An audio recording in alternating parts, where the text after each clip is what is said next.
Ladies and gentlemen, welcome to the first episode of How Did We Get Here? A lot of people have asked, a lot of people are wondering, how did America arrive in its present state?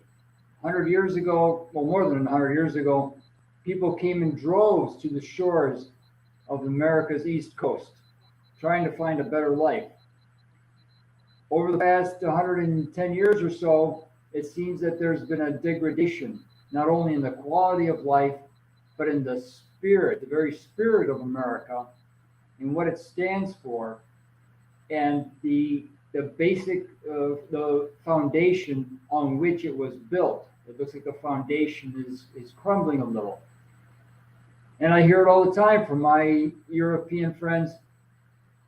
John, if America doesn't get this act together very quickly, things are going to go haywire all over the world.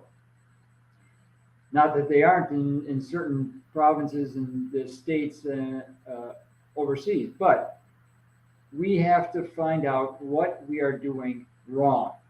How did we get here? What steps did previous generations take that we have to reverse?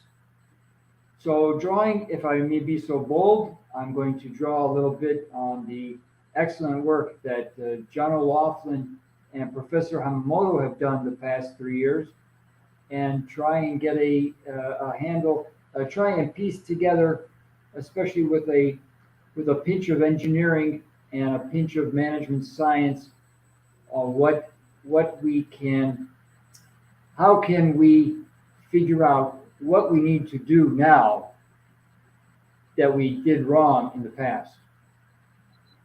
So why did I open with Terry Gilliam's Brazil?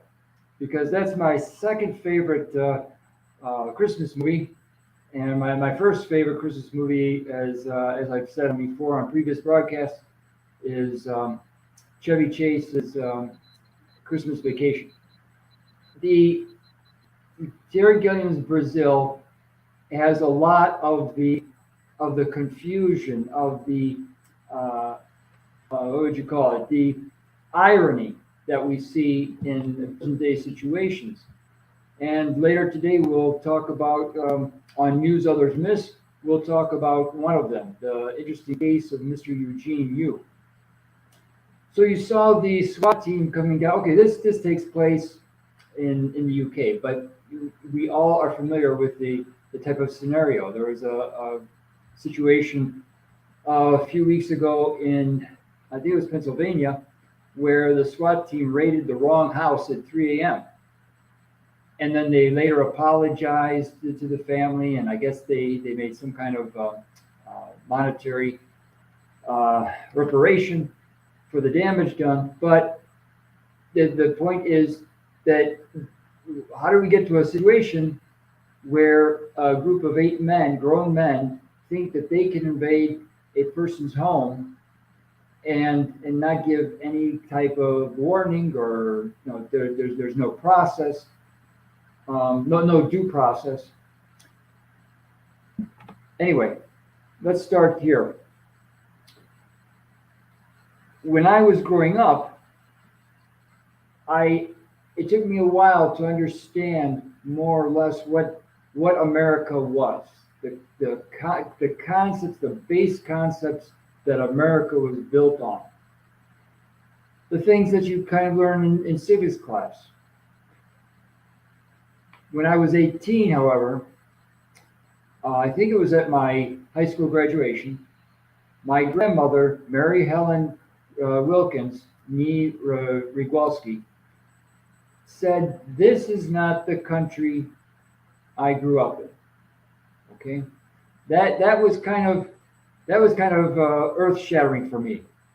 That my own grandmother would say something, because her belief, all the apple pie she made, all the parades she took me to, all the things that all the Americana that were part and parcel of my life were on a certain level.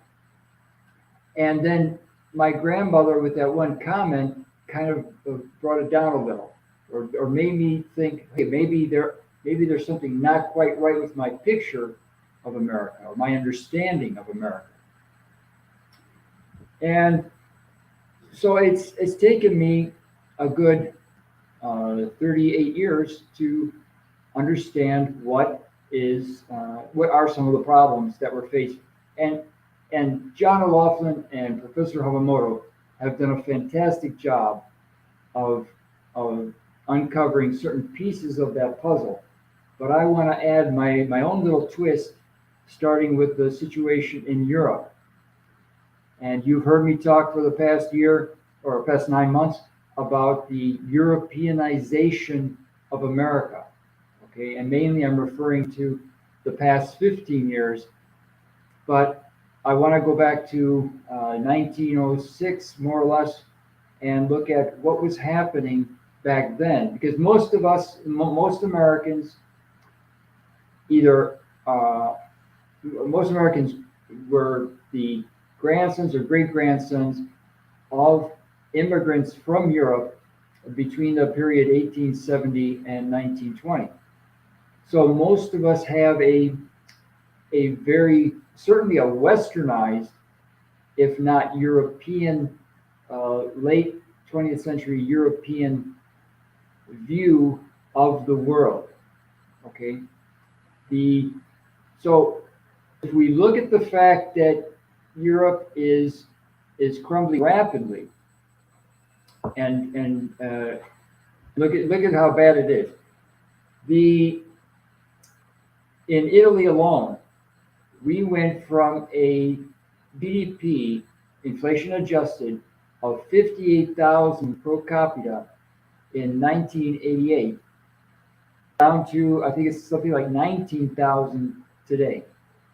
Okay, that's a PPP basis. That's a huge drop, not only in terms of your net purchasing power, your ability to provide a decent life for your kids, but it goes well beyond that, because below a certain economic standing, you have no voice in government in Italy. If you don't have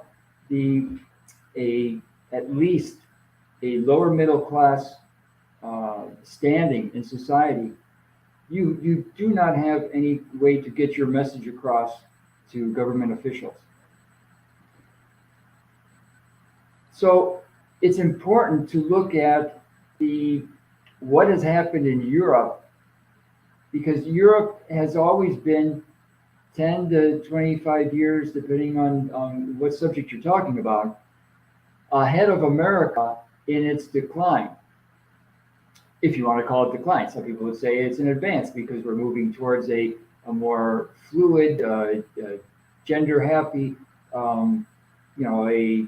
a postmodern view of the world. Maybe for some people it's a positive. It's not a decline. But for me and most of the people I work with, Europe is in a state of decline. Birth rate in Italy is down to 0.54. That is significant. 0.54. So let's go back to I forgot a piece in the middle. The European Constitution.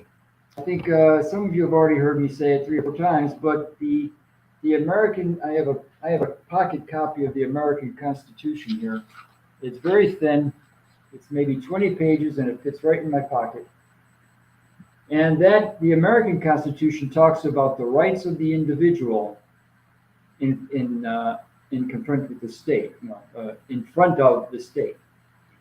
And the European Constitution, 8.5 by 11, is this thick, and it talks about the obligations of the individual towards the state. That's a huge difference. Let me pull it up right here. The treaty establishing a constitution for Europe. Share screen. Okay. Here we go. History of the European Union, which technically is not a union. They're very much at odds with each other. I'm not saying that the different states in the U.S. are not at odds with each other, but there's very little unity, actual unity, except when it comes to things like uh, the rules governing banking, high finance, a unified military for Europe. Then there's some agreement. But on many other issues, the European parliamentary members are very much at odds. Okay, Treaty of Lisbon. Now, in parallel with the formation of Europe into a somewhat cohesive paralegal entity, there was the Lisbon movement for the center of knowledge.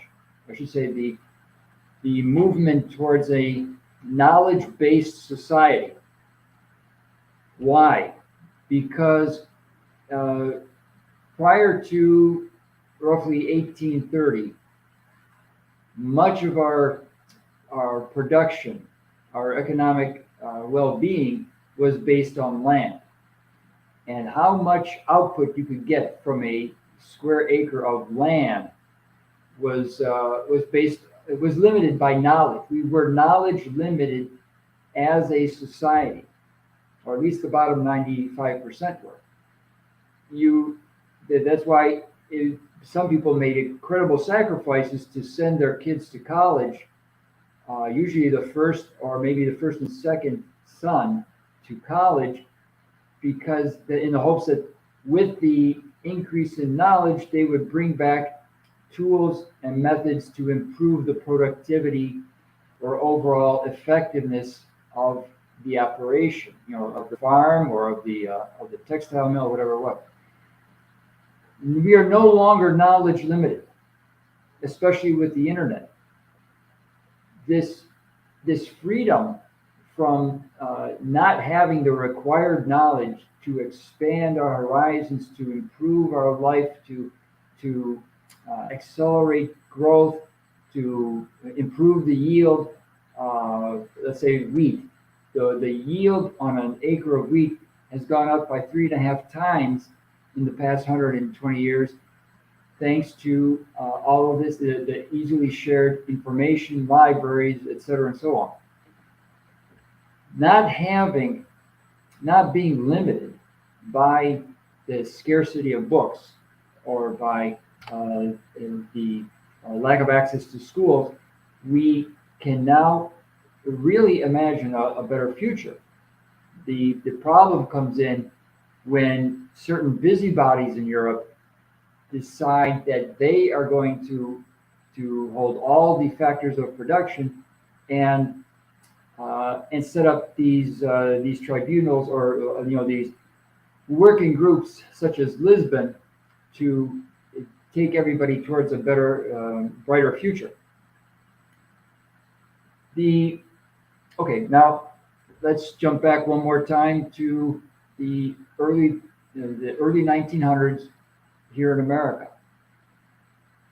Immigrants were leaving Europe, as they had for the previous 300 years, to come to the United States in search of a better life, because things in Europe were already, in 1905, were already very chaotic. And there was I think there was something like 150 kingdoms or principalities in Europe at the time, and they were constantly fighting with each other, and it was just a huge stress. So many people left Europe to come here hoping for some peace and quiet. The fundamental, one of the quintessential rights for an American is the right to be left alone. And this is partially enshrined in the Fourth Amendment to the Constitution, against search and seizure and having to do with arrest warrants and things like that. The right to be left alone is not uniquely American, but it is one of the fundamentals of American life. So people came over here in droves looking for a better future for their kids and a little peace and quiet. But then slowly, over time, they figured out, hey, this is not.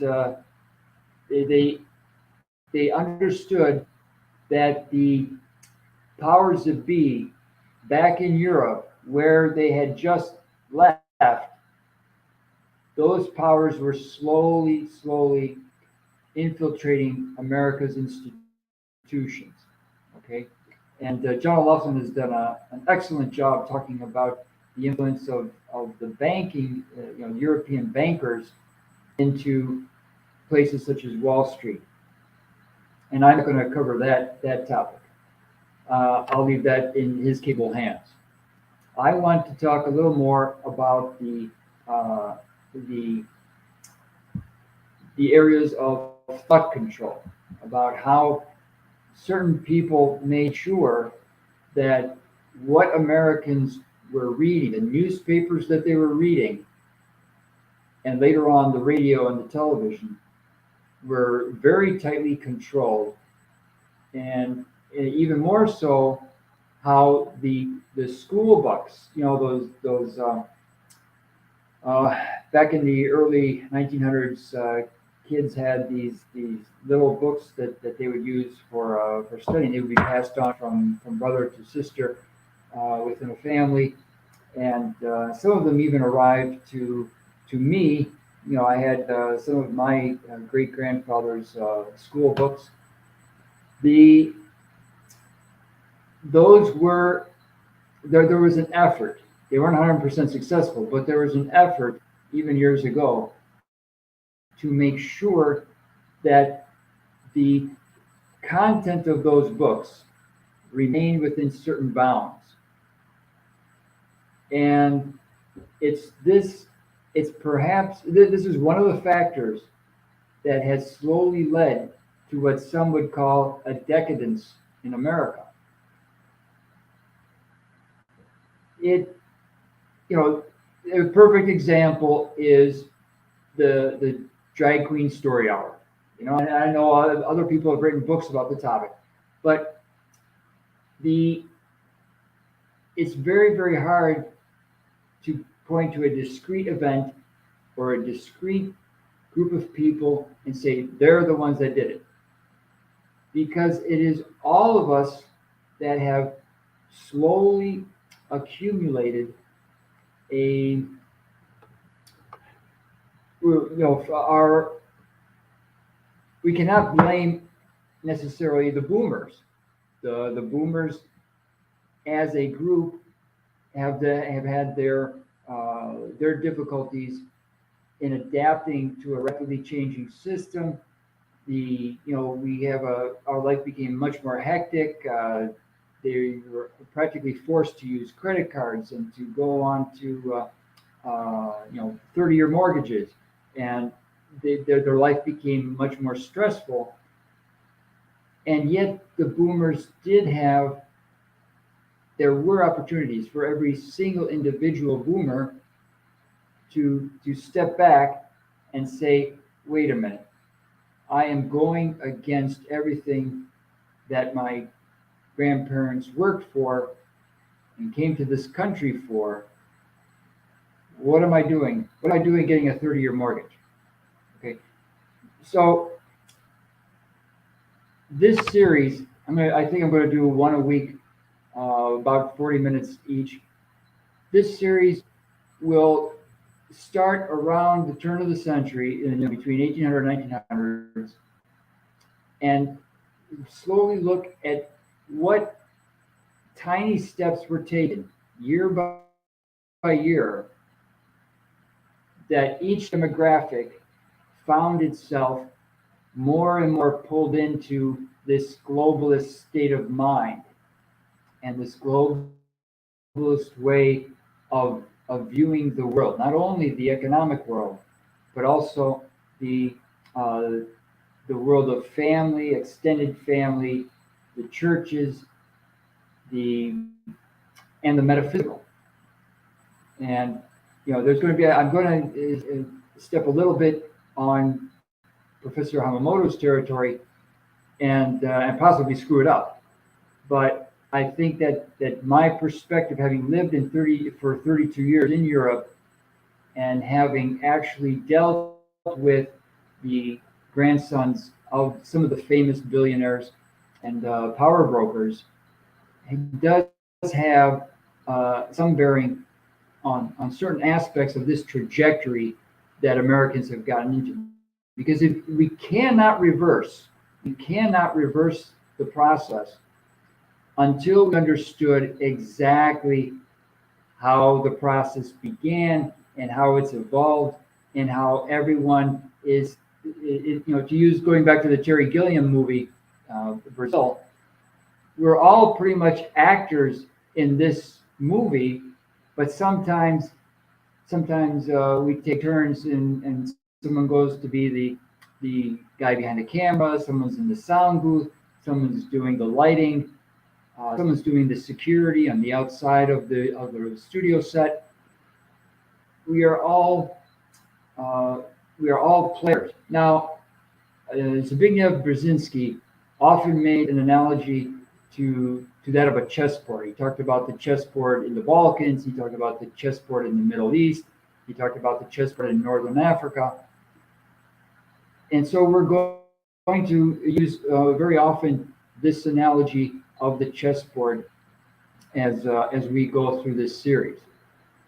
All right, I'm sorry for keeping the European Constitution up on the screen for so long. I just want to cover one more thing, and that is using George Webb's great analogy of the laser pointer.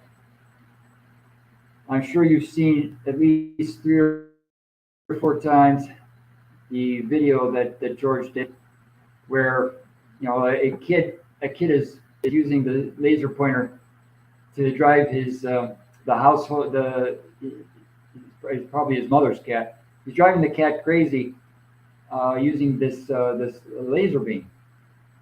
And George says, "You will get tired out if you just keep following that laser dot. Somebody has to go up there and knock the laser pointer out of the kid's hands, or whoever's holding the laser pointer. Someone's got to have the situational awareness to say, hey, okay, you go up the stairs by the back route, I'll go up the stairs on the front side, and then we'll get hold of the guy with the laser pointer." And until that happens, we are not going to get anywhere, either in Georgia politics or the city of Atlanta politics or up in Lansing, Michigan. We're not going to make any progress until we find out who's holding the laser pointer and how, year after year after year since 1905, they've been using the laser pointer to drive us all crazy. Or to exhaustion. That's the word I'm looking for. It's drive us to exhaustion. Because that's what I hear a lot from people, especially back in Italy. I'm exhausted. Just running and running and running just to survive. All right. I think I'll end it right there for now. We're going to have at 7 o'clock Eastern, we're going to cover Harry the Greek's great work on Eugene Yu, the Chinese spy who might actually be back in China. And it'd be kind of ironic, but in line with Terry Gilliam's movie analogy, that Mr. Yu is free, probably back in China, and the people that chew the vote might actually go to jail. All right, see you at 7 o'clock for that episode of News Others Miss. Thanks for tuning in today, and we'll see you next week at How Did We Get Here?